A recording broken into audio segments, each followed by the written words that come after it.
What happens when two of television's most outspoken personalities clash in front of millions of viewers? What you're about to hear is the unfiltered exchange that left studio executives scrambling, audience members gasping, and one legendary comedian walking off set for good. This isn't just another celebrity feud. This is the moment when Hollywood nice guy Tim Allen showed a side of himself that nobody saw coming. Before we dive into this explosive confrontation, make sure to hit that subscribe button and let me know in the comments what you think really triggered this whole mess.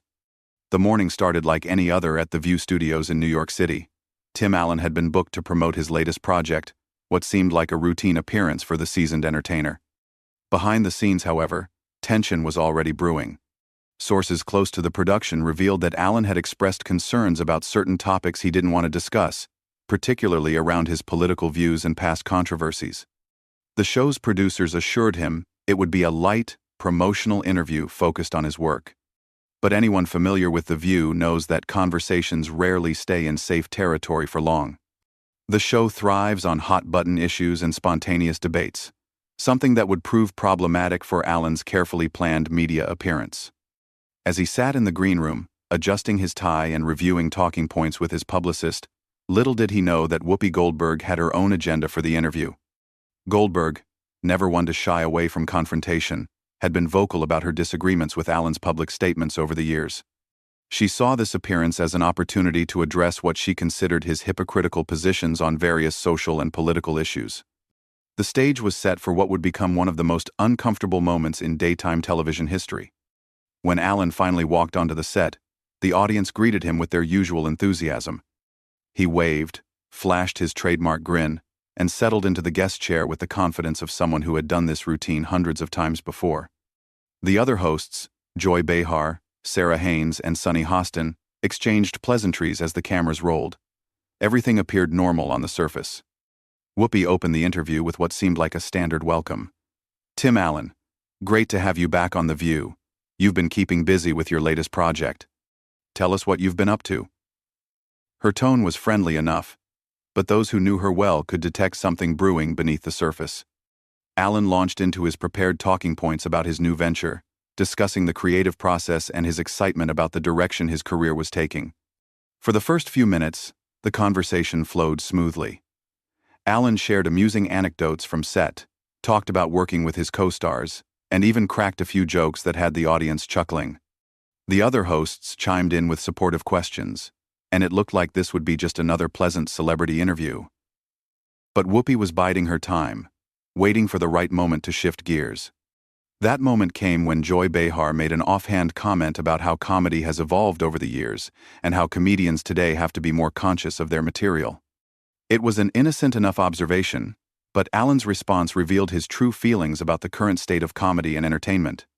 "You know, Joy, I think we've gone too far in the other direction," he said, leaning forward slightly. "Comedy used to be about pushing boundaries, making people think, even if it made them uncomfortable. Now everyone's walking on eggshells, afraid to say anything that might offend someone." The shift in energy was palpable. Whoopi's expression changed almost imperceptibly, but the cameras caught it. She set down her coffee mug with a deliberate thud and turned her full attention to Allen. "That's interesting, Tim," she said, her voice taking on a sharper edge. "Because from where I'm sitting, it sounds like you're saying that being considerate of other people's feelings is somehow a bad thing." Allen seemed caught off guard by the directness of her response. He had expected some pushback, but not this quickly or this intensely. "That's not what I'm saying at all, Whoopi. I'm talking about artistic freedom, the ability to explore ideas through humor without having to worry about every possible interpretation or reaction." "Artistic freedom," Whoopi repeated slowly, as if tasting the words. "That's a nice way to put it. But let's be real here, Tim. When you talk about pushing boundaries and making people uncomfortable, whose comfort are we talking about? Because from my experience, the people who complain the loudest about not being able to say what they want are usually the ones who never had to worry about the consequences of other people's words." The studio fell silent. Even the production crew could sense that something significant was happening. Allen shifted in his seat, his media-trained smile faltering for just a moment. "I think that's a bit of an oversimplification, Whoopi. Comedy has always been about observation, about pointing out the absurdities in life. Sometimes that means addressing uncomfortable truths." Uncomfortable truths, Whoopi said with a slight laugh that contained no humor. Or maybe just uncomfortable for some people to hear that their so-called truths aren't as universal as they thought.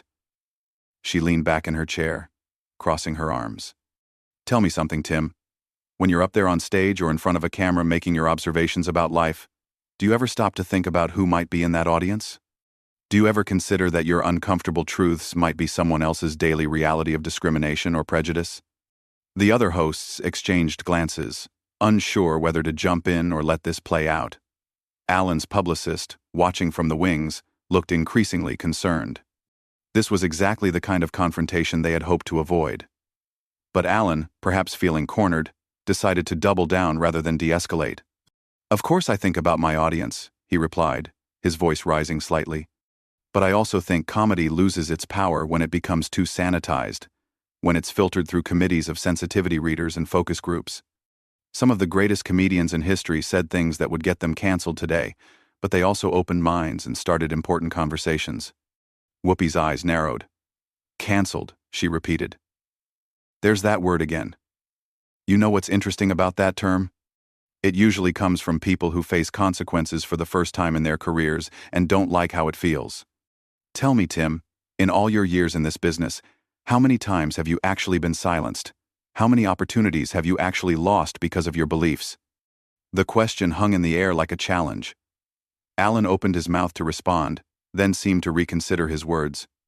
The pause stretched longer than was comfortable for television, and viewers could practically feel the tension crackling through their screens. I think, Alan said finally, choosing his words carefully, that there's a difference between facing consequences for genuinely harmful behavior and being punished for expressing legitimate viewpoints that happen to be unpopular with certain groups. Certain groups, Whoopi repeated. And now there was no mistaking the edge in her voice. The conversation had crossed a line, and everyone in the studio knew it. What happened next would determine whether this interview could be salvaged or if it was about to become a complete disaster. Whoopi leaned forward, her voice dropping to a tone that everyone recognized as dangerous. Let's talk about these certain groups, Tim. Are we talking about women who didn't find your jokes about their bodies funny? Are we talking about people of color who didn't appreciate being the punchline of your observations? Or are we talking about working-class people who you've made millions joking about while they struggle to pay their bills?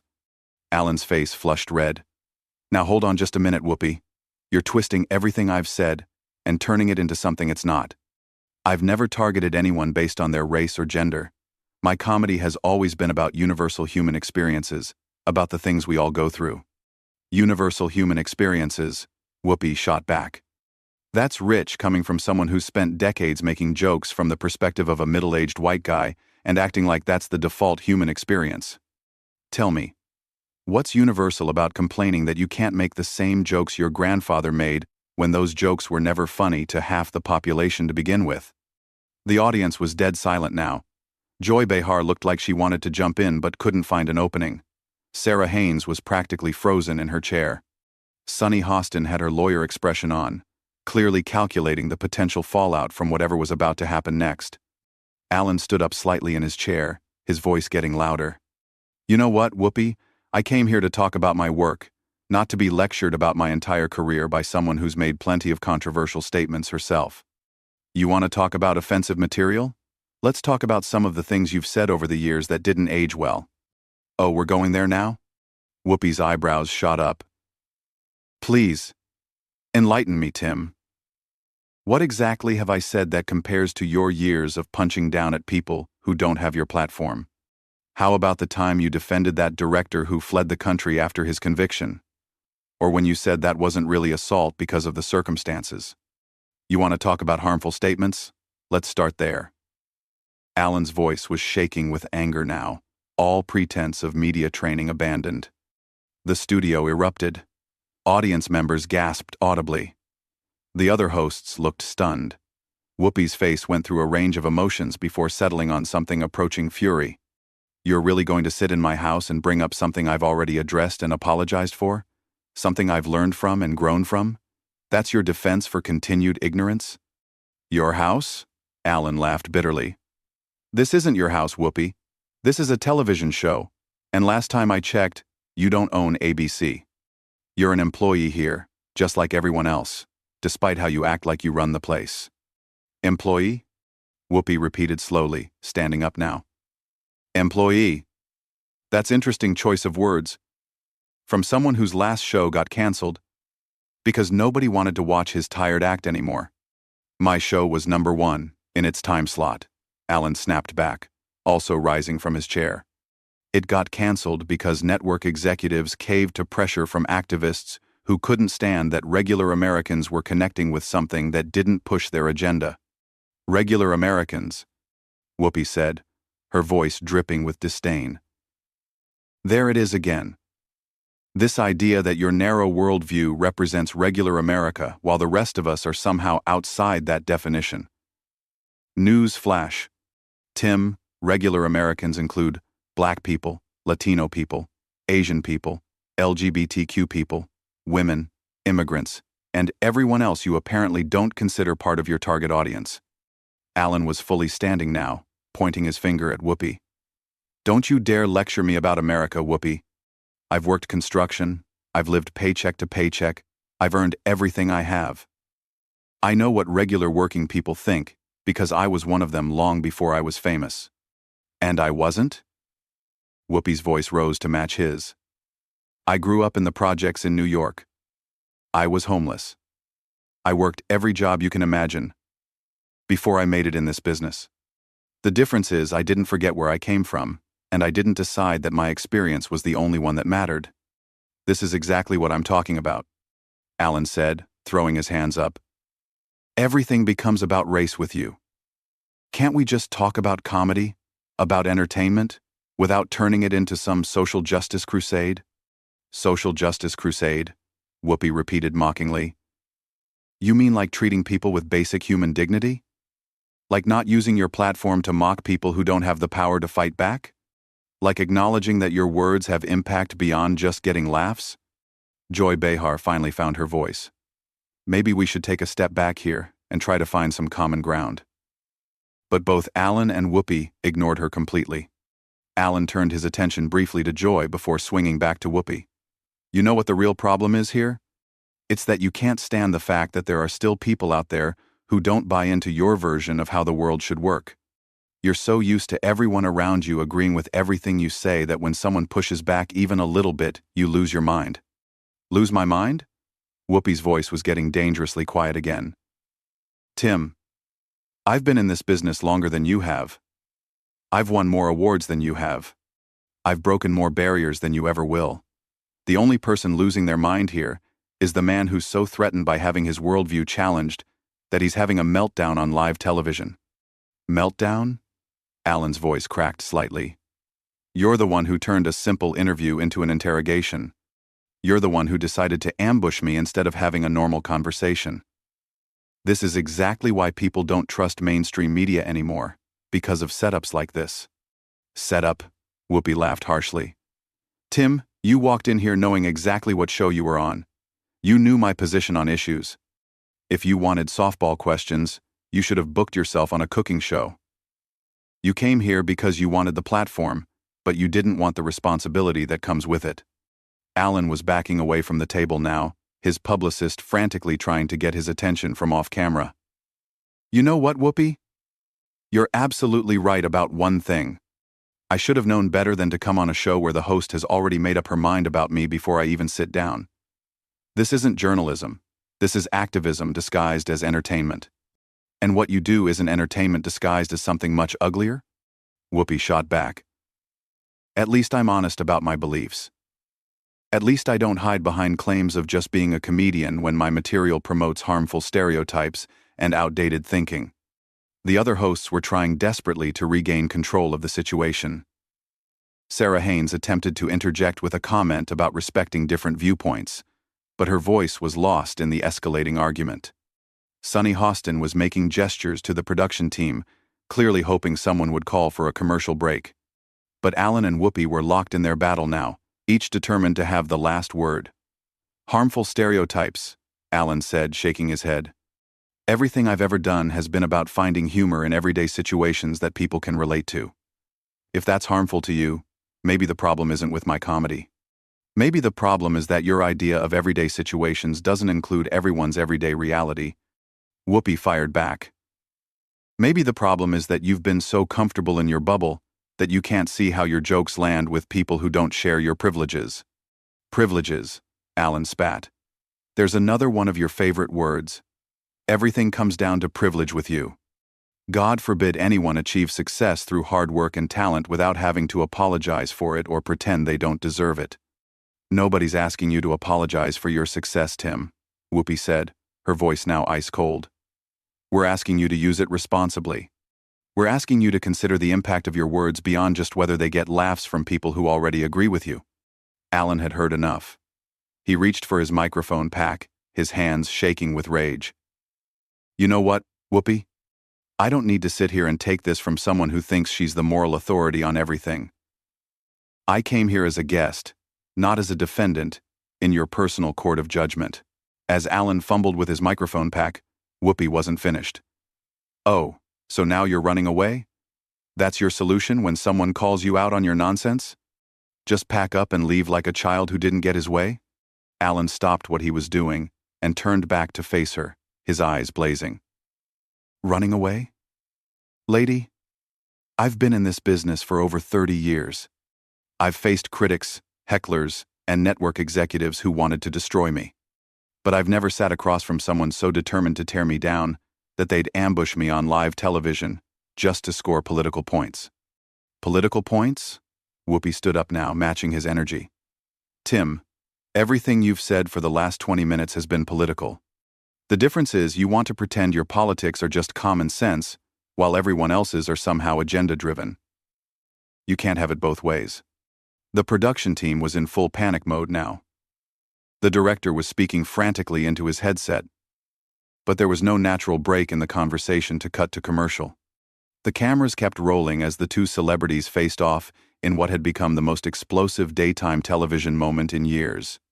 Alan finally got his microphone off and tossed it onto the table with a loud thud that echoed through the studio. You want to know what's really political, Whoopi? Using your platform to silence anyone who doesn't conform to your narrow worldview. Pretending that entertainment has to serve some higher moral purpose instead of just making people laugh and forget their problems for a while. Silence you? Whoopi laughed incredulously. Tim, you're on national television right now. You have social media platforms, you have fans, you have money, you have influence. How exactly am I silencing you? By disagreeing with you? By challenging your statements? Is that what silencing means to you? It means exactly this, Alan said, gesturing wildly at the set. It means turning every conversation into a political debate. It means making it impossible to have a normal discussion without everything being filtered through your ideology. It means attacking people's character instead of engaging with their ideas. Joy Behar made one last desperate attempt to salvage the situation. Tim, maybe if we could just take a breath here and try to understand each other's perspectives. But Alan cut her off before she could finish. No, Joy, there's no understanding here. This was planned from the moment I walked in. Whoopi had her talking points ready, her gotcha questions prepared. This isn't a conversation, it's an ambush. And I'm not going to sit here and be a punching bag for her political theater. Whoopi's voice dropped to a deadly whisper. Political theater? Tim, you want to see political theater? Political theater is pretending you're some kind of victim because people don't laugh at your jokes anymore. Political theater is acting like basic human decency is somehow oppressive to you. Political theater is coming on my show and then crying about it when I don't treat you like you're doing us a favor by being here. Alan was backing toward the edge of the set now, but he couldn't resist one more shot. Your show, Whoopi? There it is again. Your show. This delusion that you own this place, that everyone else is just lucky to be in your presence. Newsflash, you're not the queen of daytime television, no matter how much you act like it. Queen of daytime television, Whoopi repeated, her voice rising again. You know what, Tim? Maybe I'm not the queen, but I've earned my place here. I've put in the work, I've fought the battles, I've opened doors for other people. What have you done besides complain that those doors weren't already open for you? Sarah Haynes tried desperately to redirect. I think what we're seeing here is just two passionate people who care deeply about their craft. But Alan was having none of it. Passionate? He said, turning to Sarah. Sarah, this isn't passion, this is hatred. This is what happens when someone becomes so consumed with their own righteousness that they can't tolerate anyone who sees the world differently. This is exactly why this country is so divided right now. Whoopi exploded. Don't you dare blame me for the division in this country. I didn't create racism. I didn't create sexism. I didn't create homophobia. I'm just not willing to pretend they don't exist to make you comfortable. If that makes you uncomfortable, then maybe you should ask yourself why. There it is, Alan said, pointing at her triumphantly. There's your real argument. Anyone who disagrees with you must be a racist, a sexist, a homophobe. You can't imagine that someone might have legitimate concerns about the direction this country is going without being motivated by hatred. Legitimate concerns, Whoopi said mockingly. Like what, Tim? You're concerned that you might have to think before you speak? You're concerned that your audience might include people who don't look like you? You're concerned that comedy might actually have to be funny instead of just mean? Alan was at the edge of the set now, his publicist frantically waving for him to come toward the exit, but he turned back one more time. You know what my real concern is, Whoopi? It's that people like you have convinced themselves that you have the moral authority to decide what's acceptable for everyone else. It's that you've created a world where disagreement equals hatred, where questions equal bigotry, where comedy has to pass your personal purity test before it's allowed to exist. Purity test? Whoopi was following him now, her voice carrying across the studio. Tim, the only test here is basic human decency. Can you make people laugh without tearing other people down? Can you be funny without being cruel? Can you succeed without making others feel small? Apparently for you, that's too high a bar. Alan stopped at the very edge of the set, turning back one final time. The cameras captured every detail of his face, the anger, the frustration, the sense of betrayal. You want to know what's cruel, Whoopi? What's cruel is inviting someone onto your show under false pretenses and then attacking everything they believe in. What's cruel is using your platform to destroy people who don't submit to your worldview. What's cruel is pretending that your opinions are somehow more valid than everyone else's because of your identity. The silence that followed was deafening. Even Whoopi seemed momentarily speechless. The other hosts looked like they were witnessing a car crash in slow motion. The audience was completely still, afraid to even breathe loudly. When Whoopi finally spoke, her voice was quiet but filled with venom. Get out of my studio, Tim. Get out right now. And don't you ever come back here and disrespect me, this show, or this audience again. You want to play victim? Go find somewhere else to do it. I.A.E. Chady. Alan smiled coldly. Don't worry, Whoopi. I wouldn't come back here if you paid me. This place, this show, everything it represents, it's everything that's wrong with entertainment today. You've turned what should be fun into a political weapon, and I want no part of it. With that, he turned and walked off the set, leaving his microphone on the table, his water bottle untouched, and his chair empty. The cameras followed him until he disappeared behind the curtain, and then slowly panned back to show Whoopi standing alone, breathing heavily, with the other hosts looking shell-shocked around the table. For a moment, nobody spoke. The silence stretched on, until finally, Whoopi returned to her seat, straightened her papers, and looked directly into the camera. Well, she said, her voice still shaking slightly, I guess we know how he really feels. We'll be right back after this break. The red recording light finally went off, and the studio erupted in chaos as producers, assistants, and crew members all started talking at once. But the damage was done. The most explosive confrontation in daytime television history had just been broadcast live to millions of viewers, and there was no taking it back.